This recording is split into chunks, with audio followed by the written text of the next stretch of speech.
Hello everyone, welcome to Chetan Bharat Learning and welcome to our series ACE Government Exams with CBL। इस series में हम लोग आप लोगों का हर सैटरडे एक टेस्ट लेते हैं जिसमें अराउंड 25 क्वेश्चंस होते हैं of different subjects. I am here to discuss the questions of current affairs. जो भी आपके उस टेस्ट में करंट अफेयर के रिगार्डिंग क्वेश्चंस आए थे उनको हम डिस्कस करेंगे कि आपको कैसे वो टैकल करने थे। आपको जो क्वेश्चन है वो स्टेटमेंट वाइज भी आ सकते हैं, वो आपको नॉर्मली जो एमसीक्यूज़ हैं, जो वन लाइनर हैं, उसकी फॉर्म में भी आ सकते हैं। तो देखेंगे कि आपके टेस्ट में वो कौन से क्वेश्चंस थे जिनको आपको अप्रोच क्या लगानी थी कि आपका आंसर ठीक हो जाता। तो शुरू करेंगे हमारे क्वेश्चंस के साथ में करंट अफेयर्स के। Kunming declaration is recently adopted by more than 100 countries. What is the objective of this declaration? अभी रिसेंटली ही कनमिंग में एक जो कॉन्फ्रेंस ऑफ पार्टीज है उसको कंडक्ट किया गया था। ये जो डिक्लेरेशन है वो किसके रिगार्डिंग है? क्वेश्चन ये है आपका।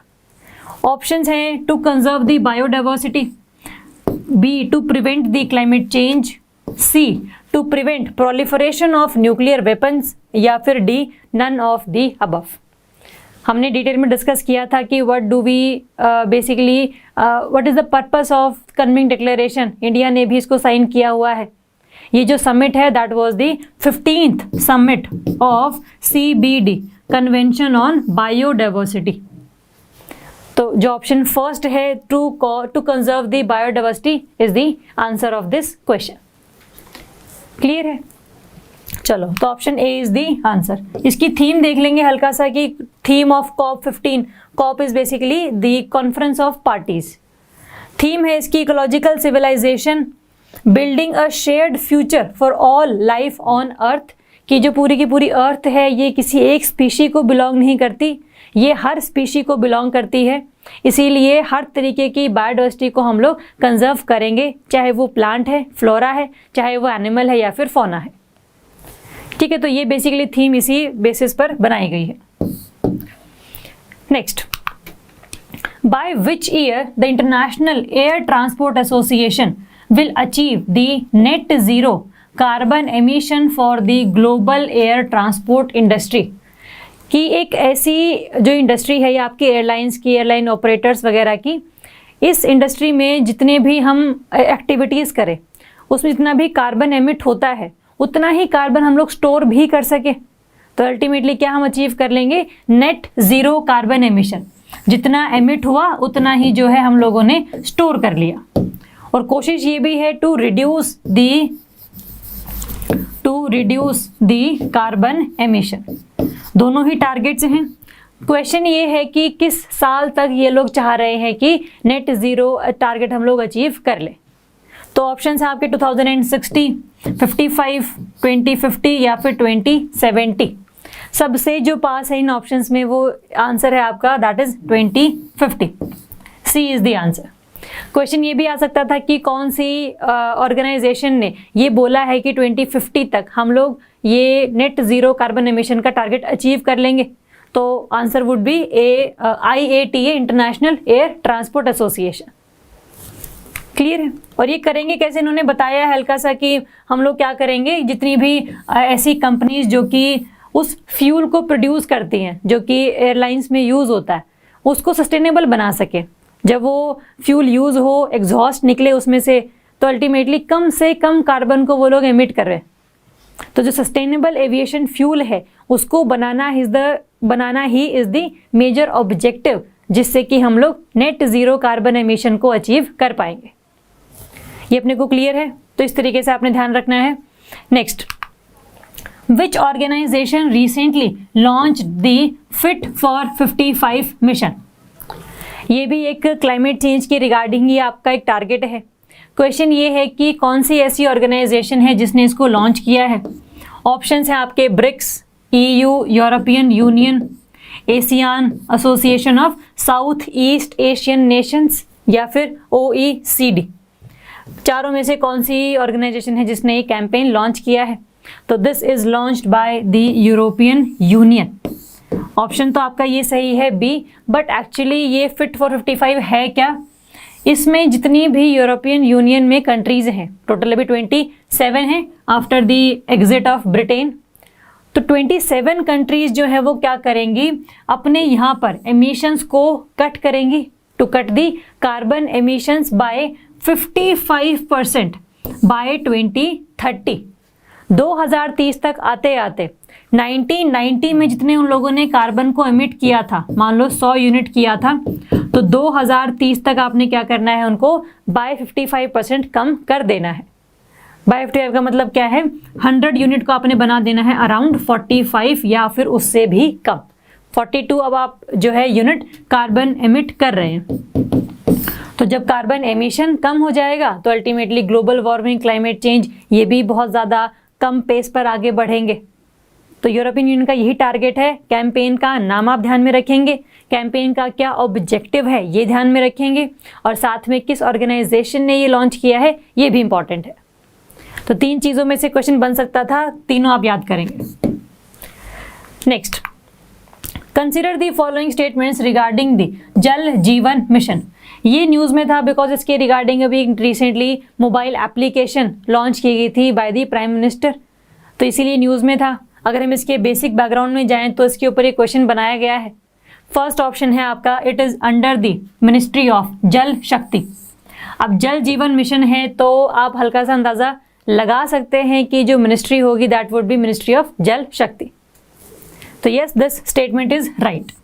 सेकेंड, जल जीवन mission एनविसाजेस supply of 55 liters of water per person per day to every rural household through functional household tap connection by 2024।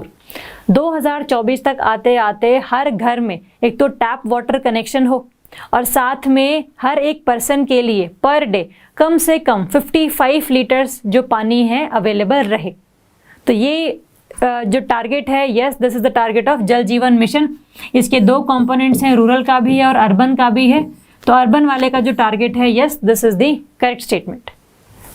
और ओवरऑल भी यही टारगेट है इसका। अगर हम रूरल प्लस अर्बन दोनों की ही बात करें तो इसका टारगेट ये है। तो first statement is also right, second is also right. पूछा क्या है आपसे, चूज दी करेक्ट स्टेटमेंट। तो C both 1 and 2 is the answer. अगर पूछा होता इनकरेक्ट तो आंसर क्या होता आपका, नाइदर 1 नॉट। तो ये आपको पता है तो option C is the answer.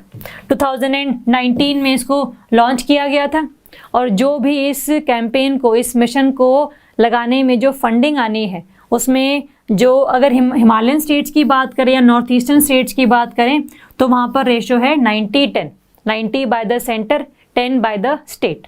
और जो और स्टेट्स हैं उनकी हम बात करें तो 50-50 है, 50 by the centre, 50 by the states. और जो अगर यूटीज हैं तो ऑब्वियसली वो आपका 100% ही सेंटर के द्वारा फंडेड होगा। ठीक है, तो चाहे फंडिंग पैटर्न आ जाए, चाहे मिनिस्ट्री का नाम आ जाए, चाहे ऑब्जेक्टिव का स्टेटमेंट आ जाए, तीनों ही आपको चीज़ें पता हो। ठीक है, चलो next, consider the following statements regarding the James Webb telescope. ये रिसेंटली टेलीस्कोप साइंटिस्ट के द्वारा अभी अनवेल किया गया था, इसको अभी लॉन्च किया नहीं है, लॉन्च हो जाएगा ये आगे कुछ महीनों में, कुछ सालों में। लेकिन इसका जो बेसिक बैकग्राउंड है इस पर क्वेश्चन बन सकता है इजीली। फर्स्ट स्टेटमेंट कहती है it is the project of NASA only. हमने पहले भी बात की थी, ऐसा टेलीस्कोप है जो कि काफ़ी सारी स्पेस एजेंसीज के कोलैबोरेशन से बनाया गया है, जिसमें NASA is one of them. NASA है, फिर आपका कैनेडियन स्पेस एजेंसी है और साथ में आपका ESA है, यूरोपियन स्पेस एजेंसी। तो first statement is wrong because यहाँ पर ओनली लिखा है। सेकेंड कहती है Webb will not actually orbit the earth, instead it will sit at the earth sun L2 Lagrange point. हमने डिस्कस किया था कि ये जो जेम्स वेब टेलीस्कोप है ये किसको रिप्लेस करेगा आगे, ये रिप्लेस करेगा हब्बल स्पेस टेलीस्कोप को। और हब्बल स्पेस टेलीस्कोप क्या था, बेसिकली जो अर्थ के अराउंड 570 किलोमीटर अबव अर्थ के अराउंड घूम रहा है ना, ये ऑर्बिट कर रहा है अर्थ को। लेकिन हब्बल स्पेस टेलीस्कोप जैसे ऑर्बिट कर रहा है वैसे ये जो टेलीस्कोप है वो ऑर्बिट नहीं करेगा, जबकि ये अर्थ और सन के बीच में जो लेग्रांजे पॉइंट है, ऐसे टोटल 5 पॉइंट्स थे, ऐसे पॉइंट्स जहां पर अर्थ और सन दोनों की जो ग्रेविटेशनल अट्रैक्शन है वो आपस में दूसरे को कंपनसेट कर देती है। तो L1, L2, L3, L4 और L5 ऐसे 5 पॉइंट्स हैं। एंड यस, ये जो आपका जेम्स वेब टेलीस्कोप है ये L2 लैग्रांजे पॉइंट पर जाकर हम लोगों ने इस्टेब्लिश करना है। तो this statement is also right.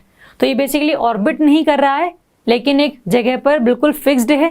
जैसे जैसे अर्थ मूव कर रहा है अराउंड द सन, वैसे वैसे ये पॉइंट भी मूव करेगा और वैसे वैसे आपका ये टेलीस्कोप भी मूव करेगा।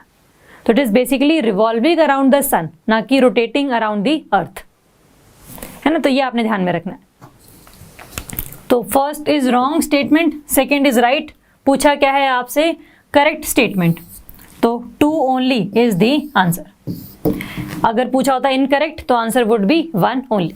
तो ये थे हमारे क्वेश्चंस करंट अफेयर्स के जो कि आपके इस टेस्ट में पूछे गए थे।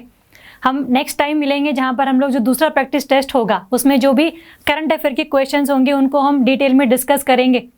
जैसे हम लोगों ने आज डिस्कस किया है कि आपको किसी भी क्वेश्चन को लेकर कौन सी अप्रोच लगानी है, वैसे ही हम लोग हर टेस्ट के रिगार्डिंग ये चीज़ें करते चले जाएंगे।